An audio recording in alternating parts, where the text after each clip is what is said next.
Jimbos Garage. Good afternoon, everyone, and welcome back to Jimbos Garage. Well, today's project, we're going to be building 3 stainless steel barbecue doors for a commercial apartment complex.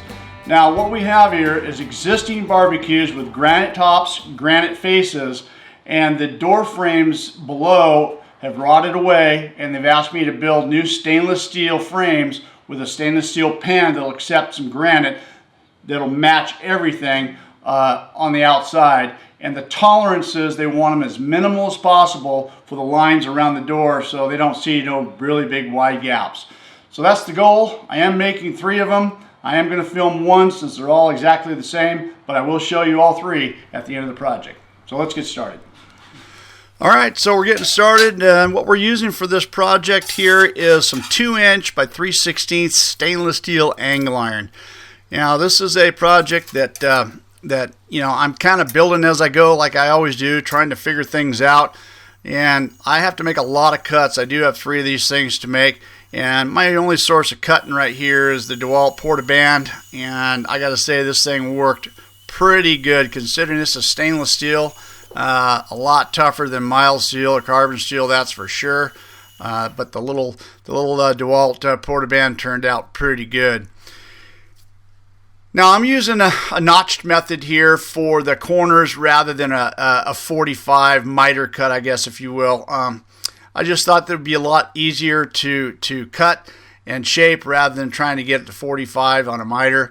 And you can see that it's working pretty good. And you see these little square tabs that I'm leaving behind? I'm hanging on to those, and you'll see that I have a use for those later on in the video. But I've used this method before a couple of times, and it worked out pretty good. There's all the cuts and all the pieces, and it's just ready for assembly. Now, I just clamped everything down and got everything as square as I can. I took a lot of time on this. I wanted everything to be absolutely perfect. Again, the tolerances are just so minimal. I can't have any mistakes. Everything has to be perfectly square for this thing to fit into place. And once I got everything into place, then it was just time to tack everything and get everything tacked together.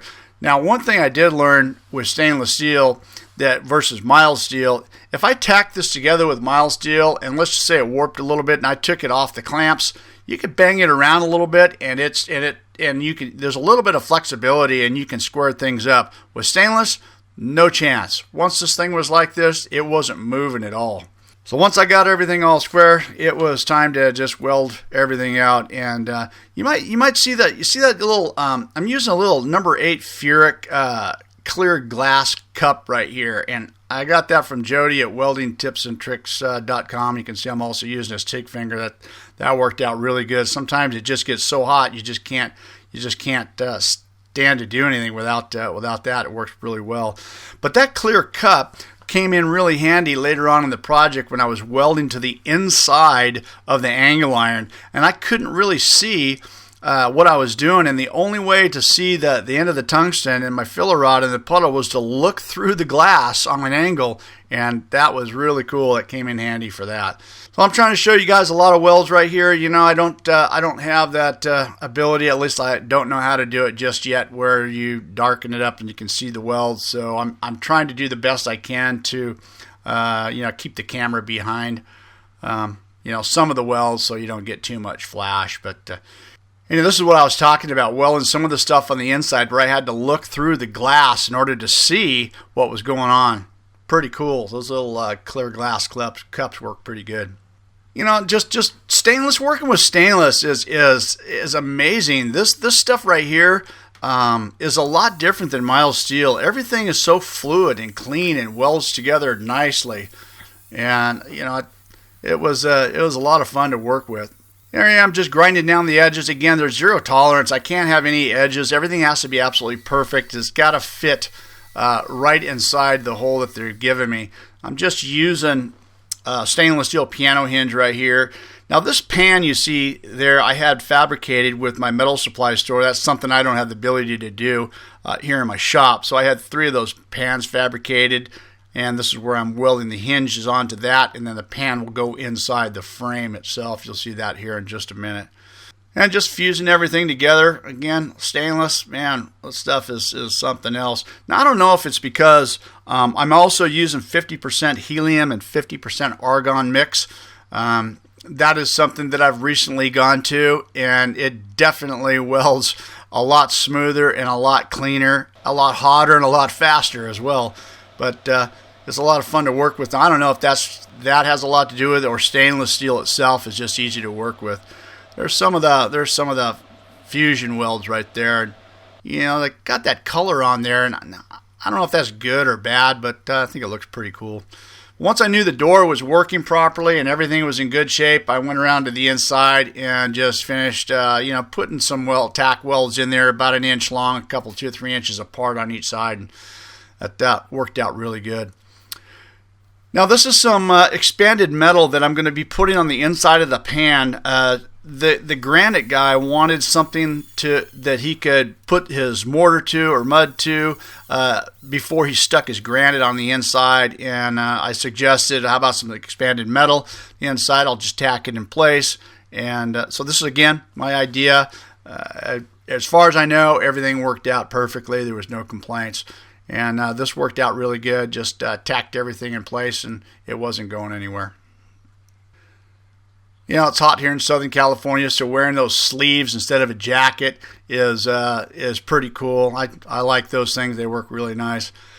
Now here I'm having to change out. I'm working with my mill right here, which is something I don't generally do a lot of, but I'm putting the chuck in my mill right here, and this is what I'm going to be using to drill some holes in the tabs. And this is what I was talking about earlier. I hung on those square pieces, and I'm making some tabs that I need to weld to the inside of the frame so they can mount it to the CMU barbecue that these are going to be going to. And the mill worked out really good for that. You know, I just auto feed right down, right back, just plowed right through that stainless steel, nice and true, nice and straight. Much better than the drill press probably would have. That's for sure. A lot faster and a lot cleaner.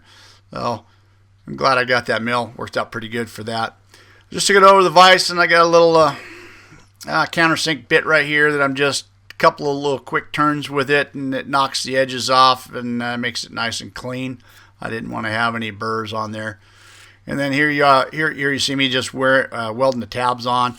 Now, these are going to get on all 4 sides, and once I got everything nice and true and straight, I went ahead and just welded them out on both sides.